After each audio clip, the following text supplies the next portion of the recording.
Hi friends, నమస్తే. నేను మీ Navyasri. Welcome to eat non stop. ఇవాళ సెషన్లో మనం రెస్టారెంట్ స్టైల్లో చికెన్ ఫ్రాంకీ మన ఇంట్లో మనమే ఎలా తయారు చేసుకోవచ్చో ఒకసారి చూద్దామండి.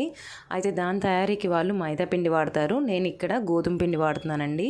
సేమ్ మన చపాతీ పిండి ఎలా తడుపుకుని పెట్టుకుంటామో అలానే పెట్టుకోవాలి. అండ్ బోన్లెస్ చికెన్ ఒక 1/2 kg తీసుకుని ఇలా చిన్న చిన్నగా పీసెస్లా కట్ చేసుకుని పెట్టుకున్నానండి. ముందుగానే దాన్ని క్లీన్ చేసి నేను ఒక బాక్స్లోకి తీసుకున్నాను. ఇప్పుడు దాని మ్యారినేషన్ ప్రాసెస్ చూపిస్తున్నాను.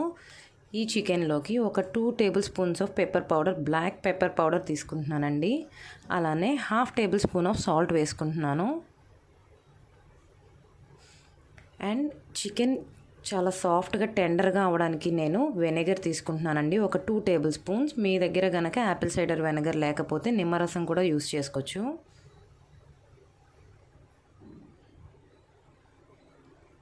అండ్ 1 ఎగ్ వైట్ వేసుకుంటున్నానండి. ఎల్లో రాకూడదు, ఓన్లీ 1 ఎగ్ వైట్ మాత్రమే వేసుకుంటున్నాను నేను. వేసుకుని ఇవన్నీ ఈ చికెన్ పీసెస్కి బాగా పట్టేలాగా మనం మిక్స్ చేసుకోవాలి. చూస్తున్నారు కదా, pepper powder, salt, vinegar and egg white వేసుకున్నానండి. ఇలా మిక్స్ చేసుకుని నేను ఒక 1/2 అవర్ సేపు దీన్ని మ్యారినేషన్కి అలా వదిలేస్తున్నాను అనమాట. ఈలోగా స్టవ్ ఆన్ చేసి బాండీ పెట్టుకుని ఒక 3 టేబుల్ స్పూన్స్ ఆఫ్ ఆయిల్ వేసుకుంటున్నానండి.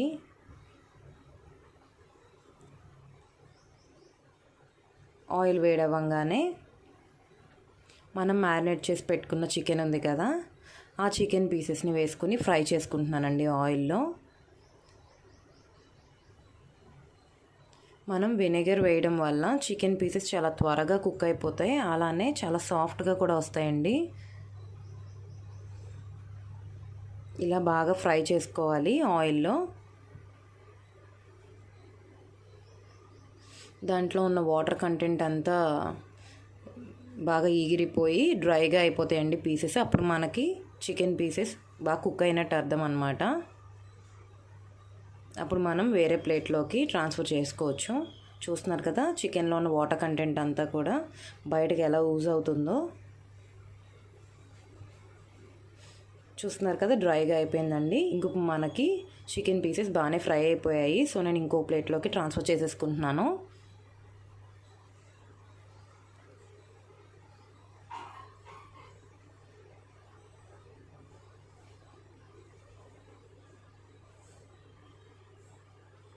ఇప్పుడు నేను అదే కడాయిలో ఇంకొక 1 టేబుల్ స్పూన్ ఆయిల్ యాడ్ చేసుకున్నానండి. యాడ్ చేసుకుని ఆయిల్లోనే పచ్చిమిర్చి చీలికలు, అలానే బాగా ఫైన్గా చాప్ చేసుకున్న ఉల్లిపాయ ముక్కలు కూడా వేసుకొని ఫ్రై చేసుకుంటున్నానండి.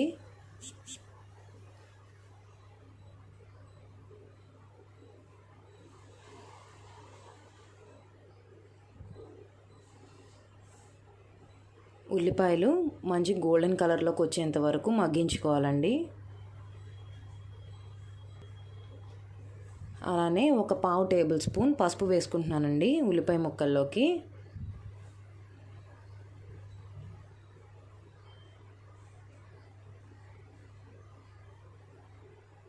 ఈ ఫ్రాంకీస్ అనేవి మనం బయటకు వెళ్ళేటప్పుడు ఏదైనా జర్నీ టైంలో తీసుకెళ్ళడానికి కూడా చాలా బాగుంటాయండి.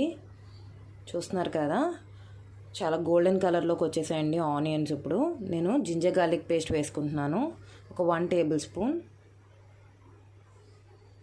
అల్లం వెల్లుల్లి పేస్ట్ కూడా ఫ్రై అయిపోయిందండి. కారం యాడ్ చేసుకుంటున్నాను నేను, 1 టేబుల్ స్పూన్ కారం. అలానే 1 tablespoon garam masala, 1/2 tablespoon chaat masala వేసుకుంటున్నానండి.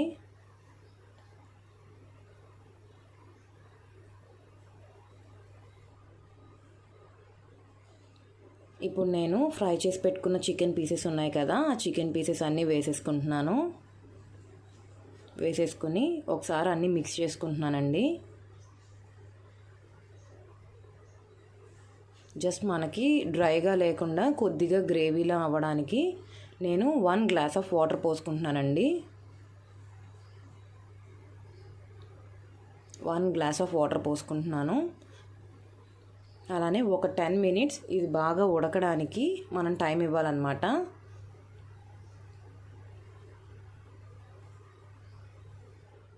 ప్లేట్ మూత పెట్టేసుకుంటున్నానండి ఒక 10 మినిట్స్ ఉడికేంత వరకు.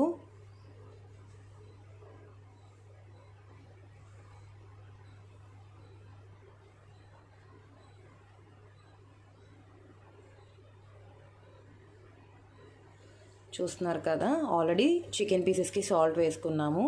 ఇప్పుడు కనుక మనం ఒకసారి సాల్ట్ చెక్ చేసుకుంటే ఇంకా కాస్తంత పడుతుందో లేదో తెలిసిపోతుంది మనకి. అలానే ఇప్పుడు నేను 1 table spoon red chilli sauce వేసుకుంటున్నానండి. అలానే 1 టేబుల్ స్పూన్ సోయా సాస్ వేసుకుంటున్నాను. అలానే ఒక పించ్ ఆఫ్ టేస్టింగ్ సాల్ట్ వేసుకుంటున్నానండి. టేస్టింగ్ సాల్ట్ అనేది ఆప్షనల్ అన్నమాట.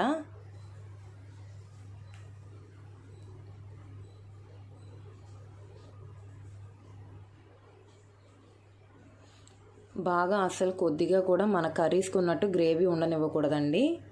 బాగా దగ్గరకు పడిపోయేలాగా ఉడికించుకోవాలన్నమాట ఈ కర్రీని.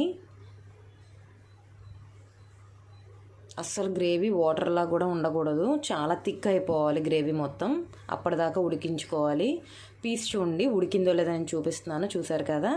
ఇట్లా స్పూన్తో టచ్ చేయగానే అది కొంచెం చూసారు కదా ఎంత సులభంగా బ్రేక్ అవుతుందో. చికెన్ పీసెస్ బాగా ఉడికాయి అన్నమాట. చూస్తున్నారు కదా, ఆయిల్ అంతా పైకి తేలుతుంది. ఇంత దగ్గరికి వచ్చేయాలండి. అసలు గ్రేవీలో కాస్తంత కూడా లూజ్ ఉండద్దు అనమాట, అంతా చాలా దగ్గరకు పడిపోవాలి. ఈలోగా నేను స్టవ్ ఆన్ చేసి ఇంకొక ప్యాన్ పెట్టుకున్నానండి. ఇంకొక ప్యాన్ పెట్టుకుని 1 టేబుల్ స్పూన్ ఆయిల్ యాడ్ చేసుకున్నాను. మనం వేరే బౌల్లో ఎగ్స్ని బీట్ చేసి పెట్టుకోవాలండి. ఒక 3 to 4 ఎగ్స్ బీట్ చేసి పెట్టుకోవాలి. సాల్ట్ కానీ ఏమీ వేయకుండా జస్ట్ ఎగ్ని బీట్ చేసుకున్నాను అంతే. అలా బీట్ చేసుకున్న ఎగ్ మిక్స్చర్ని ఆయిల్ హీట్ అవ్వగానే ప్యాన్లో వేసుకున్నాను. చూస్తున్నారు కదా, ప్యాన్ అంతా ఎగ్ మిక్చర్ స్ప్రెడ్ అయ్యేలాగా కలుపుకుంటున్నానండి. ఆల్రెడీ నేను చపాతీలు ఒత్తుకుని కాల్చుకుని పెట్టుకున్నానండి. అలా కాల్చుకున్న చపాతీలని నేను ఈ ఎగ్ మీద, ఈ ఆమ్లెట్ పైన అతికిస్తున్నాను అనమాట. చూస్తున్నారు కదా, ఇంకా కొంచెం ఉడకలేదు పైన, సో ఈజీగానే అతుక్కుని పోతుంది మనకి చపాతీ పైన. చపాతీలు ఆల్రెడీ ఒత్తుకుని కాల్ చేసుకుని పెట్టుకున్నానండి. చూస్తున్నారు కదా, అదంతా మీకు తెలిసిన ప్రాసెసే కాబట్టి నేను చూపించలేదు. ఇలా నేను స్టిక్ చేసుకుంటున్నానండి ఆమ్లెట్కి పైన.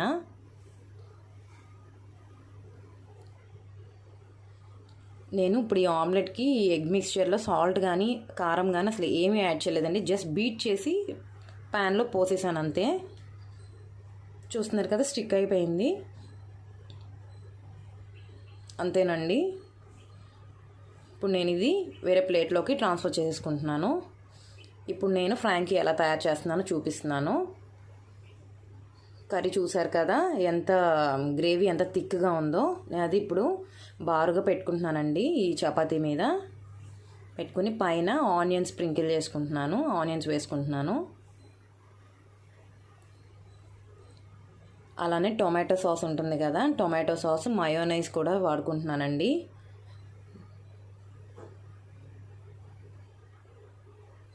రెండు వేసుకొని ఇప్పుడు నేను రోల్ చేసుకుంటున్నాను అనమాట. సో ఇప్పుడు నేను ఈ రోల్ అనేది విడిపోకుండా ఉండడానికి క్లోవ్స్ ఉంటాయి కదా, మన లవంగాలు ఉంటాయి కదండి, ఆ లవంగంతో పిన్ చేసుకున్నాను అనమాట. సో ఇప్పుడు మనం పట్టుకుని తినడానికి చాలా ఈజీగా ఉంటాయండి. ఇంతే ఫ్రెండ్స్, చూసారు కదా ఎంతో ఈజీగా టేస్టీగా ఇంట్లోనే మనమే మన చేతులతో తయారు చేసుకోవచ్చు ఈ చికెన్ ఫ్రాంకీ. మీ అందరూ కూడా ట్రై చేసి మీకు ఎలా వచ్చిందో నాకు కామెంట్ సెక్షన్లో తెలియచేయండి. Until then, bye. Please like, share and comment friends. Thank you so much for watching. For more videos please subscribe. Eat non-stop. Bye friends.